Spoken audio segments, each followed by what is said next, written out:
boob shot.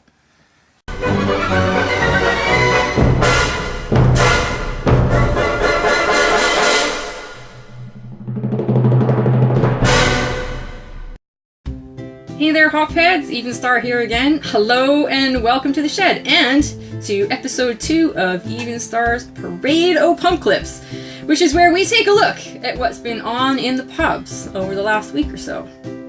And we are back in the real shed today, as you can see, and Beer Tiki will be joining me for part 2 of our Newcastle beer adventure. Yes, if you tuned into our very first episode of Parade o' Pump Clips, you'll know that we've been up to Newcastle for a weekend, and there were so many beers I couldn't possibly cram them all into one episode.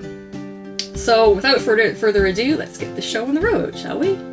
So first up, we've got House of the Rising Sun from Newcastle Brewery Brinkburn Street Brew Company. This was a black beer, very fruity with dark chocolate and coffee flavors, no licorice at all. I'm hoping that this sort of licorice flavor trend in dark beers is kind of dying out. It seemed like last year whenever I tried one, it was just this overwhelming licorice flavors, and you know, if you tune in regularly here, you know I'm not a big fan of licorice. This beer is rich, not particularly creamy, and it had a sort of a pleasing tart fruitiness to finish with. Very nice for a dark beer. Next beer is a bit of an anomaly because it's not actually a Newcastle beer at all. It's a Gamma Ray from Beavertown Brewery of London. And it's a bit of an anomaly because I do try to stick to regional beers if we're out traveling, but I'd heard so much about Gamma Ray and it just happened to be on in the pub we were in. So I thought, take the opportunity and try it, and I did not regret trying it. It's cloudy gold, very resinous, but also kind of fresh. Not as heavy and dank as some of the beers you get in that sort of ultra hopped IPA style.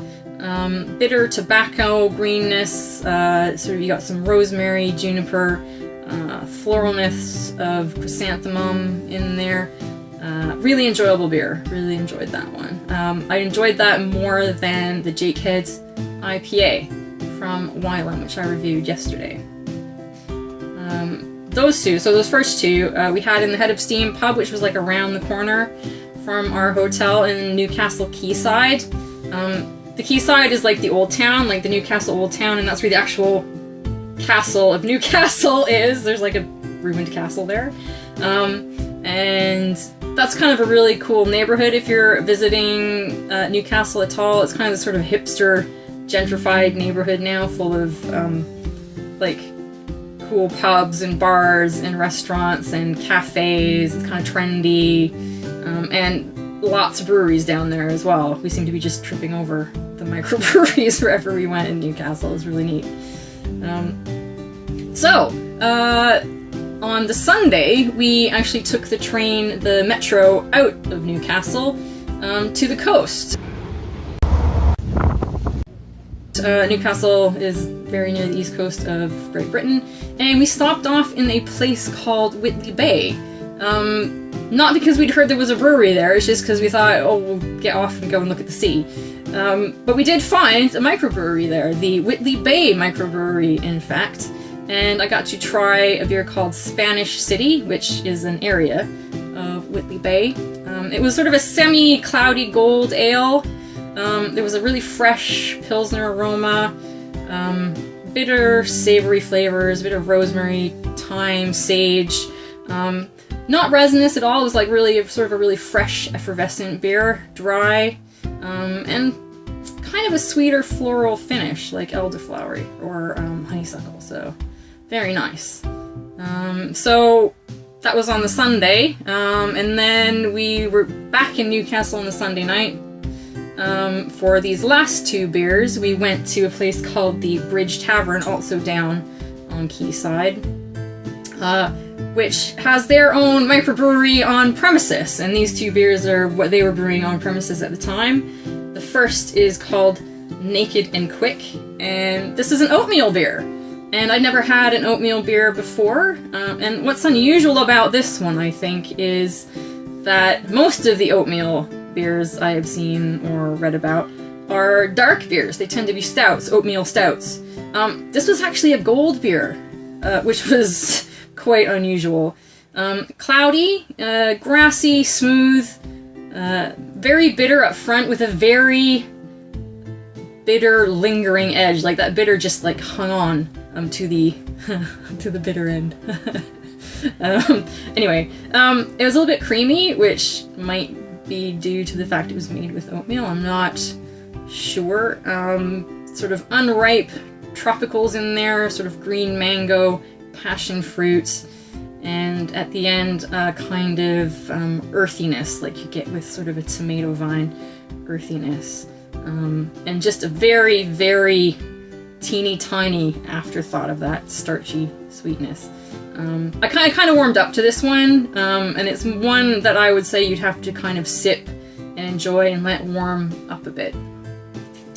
And then to finish off our Newcastle beer adventure, another one from the Bridge Tavern microbrewery was Pua Waxa, and I'm hoping I'm pronouncing that correctly, which was a saison. It was gold, again, cloudy. Cloudy beers seem to be the trendy thing these days. I'm not really sure if it adds to a beer or not. I've had some really awesome ones and not so good ones, and the same for, you know, sort of bright, clear beers. So yeah, I'm not really sure what the point is. This one was a sour beer, and sourness is sort of a strange thing for me, tasting that in a beer, because when a beer is sour, that means it's gone off. Although I do know that, you know, there are styles of beer that are meant to be like that. This was my first sort of encounter with one. Not sure if I like it, because it does have those sort of connotations of being not quite right. And it is like it's not bitter, it's not tart, it's like out and out sourness, like a white grapefruit, sort of mouth puckering sour. And that's kind of all you really tasted right up front with this one. Once it kind of warmed up a bit, it was more like a tart, scrumpy cider. It was interesting, and I'm glad I tried it. You know, I like to try new styles of beer. But I don't know if it was my bag, and I don't know if sour beers ever will be my bag. If you know of a good sour beer, and you're someone who never thought you'd get onto that, please leave the name in the comments below, and I'll look out for it and maybe do a review here. So, that's all for now. That was our Newcastle beer adventure, and I hope you enjoyed that. If you did, please give me a thumbs up and subscribe to my channel. And also, because this is all about what is going on in the pubs, tell us what you've been drinking in the comments at your local this week. I'd really like to know. So until next time, I'm Even Star, you're in the shed, and this is the Beer and Review.